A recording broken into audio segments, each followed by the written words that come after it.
So today, as part of this process towards peace, I can confirm the UK will recognise the state of Palestine. Kerajaan Inggris dilaporkan bakal secara resmi mengakui negara Palestina pada September 2025 mendatang. Langkah Inggris ini menyusul meningkatnya tekanan untuk mengikuti Prancis yang juga akan mengakui negara Palestina. Keputusan ini juga muncul setelah Perdana Menteri Keir Starmer mengadakan pembicaraan dengan Presiden Amerika Serikat Donald Trump di Skotlandia. Dikutip dari Palestine Chronicles, rencana Inggris untuk mengakui negara Palestina itu diikuti dengan syarat khusus. Dilaporkan, Inggris akan mengakui Palestina kecuali Israel menyetujui gencatan senjata di Gaza. Pernyataan itu disampaikan Starmer pada Selasa 29 Juli 2025. Ditekankan Starmer, pengakuan itu dimaksudkan untuk berkontribusi pada proses perdamaian sejati. Rencana pengakuan negara Palestina itu juga dikonfirmasi oleh Menteri Luar Negeri David Lammy. Disampaikan Lammy, pengakuan itu akan terjadi hanya jika Israel gagal memenuhi serangkaian syarat yang ditetapkan dalam peta jalan perdamaian Inggris. On the 7th of October 2023, Hamas perpetrated the worst massacre in Israel's history. Every day since then, the horror has continued. The hostages are still being held today. The Palestinian people have endured terrible suffering. Now, in Gaza, because of a catastrophic failure of aid, we see starving babies, children too weak to stand, images that will stay with us for a lifetime. The suffering must end. Yesterday, I discussed this with President Trump, and we're mounting a major effort to get humanitarian supplies back in by air, and UK aid has been airdropped into Gaza today, and crucially, by land. We need to see at least 500 trucks entering Gaza every day. But ultimately, the only way to bring this humanitarian crisis to an end is through a long-term settlement. So we are supporting the US, Egyptian and Qatari efforts to secure a vital ceasefire. That ceasefire must be sustainable, and it must lead to a wider peace plan, which we're developing with our international partners. This plan will deliver security and proper governance in Gaza and pave the way for negotiations on a two-state solution.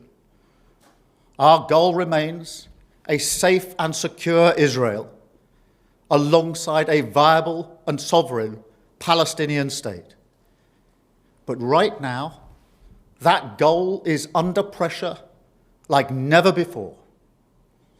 I've always said that we will recognize a Palestinian state as a contribution to a proper peace process at the moment of maximum impact for the two-state solution. With that solution now under threat, this is the moment to act. So today, as part of this process towards peace, I can confirm the UK will recognise the state of Palestine by the United Nations General Assembly in September, unless the Israeli government takes substantive steps to end the appalling situation in Gaza, agree to a ceasefire, and commit to a long-term sustainable peace, reviving the prospect of a two-state solution. And this includes allowing the UN to restart the supply of aid and making clear that there will be no annexations in the West Bank. Meanwhile, our message to the terrorists of Hamas is unchanged and unequivocal. They must immediately release all of the hostages, sign up to a ceasefire, disarm, and accept that they will play no part in the government of Gaza. And we'll make an assessment in September on how far the parties have met these steps, but no one should have a veto over our decision. So this is the way forward. We will keep working with all our international partners to end the suffering, get aid flooding into Gaza, and deliver a more stable future for the Middle East. Because I know That is what the British people desperately want to see. Thank you.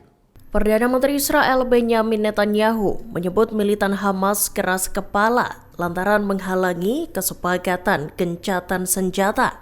Pernyataan itu disampaikan Netanyahu pada Selasa 29 Juli 2025.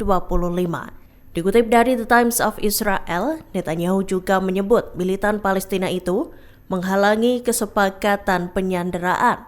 Seiring dengan itu, sumber pertahanan Israel menyatakan para pejabat telah membicarakan sejumlah langkah potensial di tengah kebuntuan negosiasi.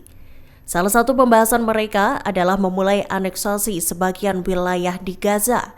Dilaporkan selesai menarik negosiatornya dari Qatar, para pemimpin Amerika Serikat dan Israel berjanji mencari cara baru untuk memulangkan 50 sandera yang masih ditawan Hamas.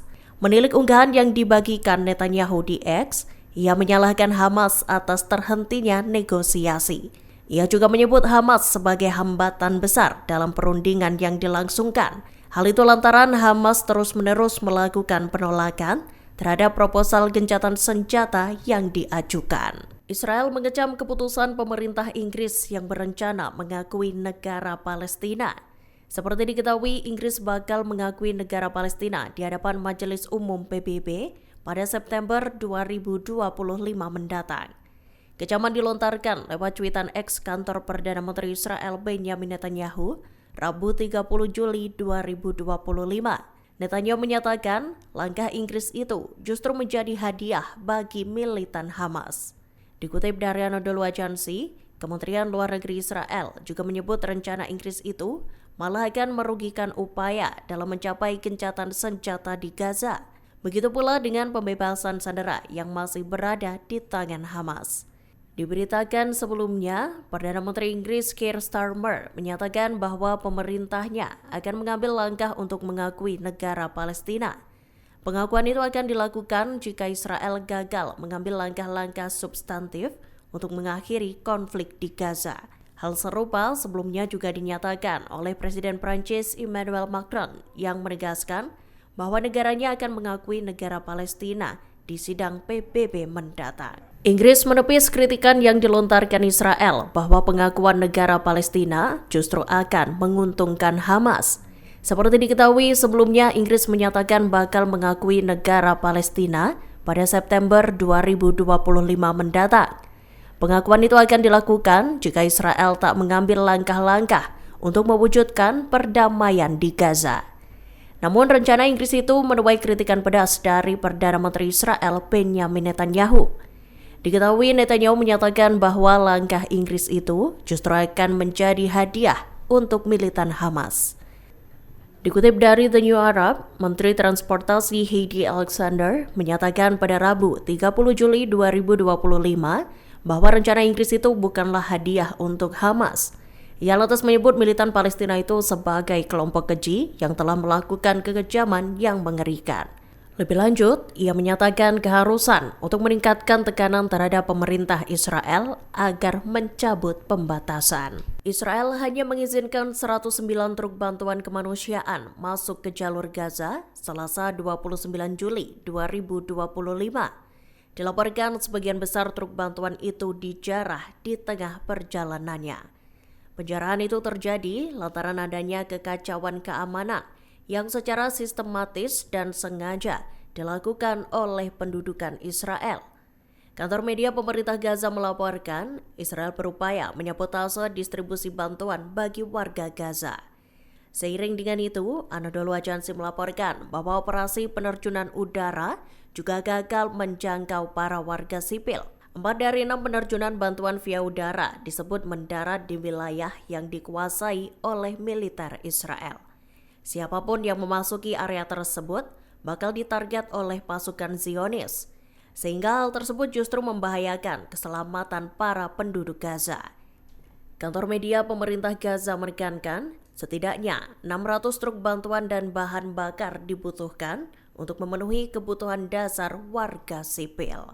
Menteri Luar Negeri Iran Abbas Araghchi menyentil hubungan Israel dengan Amerika Serikat. Lewat cuitannya di X pada Sabtu 27 Juli 2025, Arakchi mengecam komentar Presiden Amerika Serikat Donald Trump terkait klaimnya yang mengaku menyelamatkan Ali Khamenei dari kematian yang buruk dan memalukan. Ia pun mempertanyakan kesungguhan Trump terkait kesepakatan dengan Iran. Kemudian Arakchi menyatakan Iran telah menunjukkan pada dunia bahwa Israel tak punya pilihan lain selain meminta bantuan ke Amerika. Arakchi bahkan menyebut Israel lari ke ayah mereka agar tak digempur oleh rudal Iran. Dikutip dari Al Arabiya, Amerika sendiri melancarkan serangan terhadap 3 lokasi nuklir Teheran. Serangan itu seolah menyatakan bahwa Amerika bergabung dengan pemboman yang dilakukan Israel terhadap situs nuklir Iran. Download Tribun X sekarang, menghadirkan lokal menjadi Indonesia.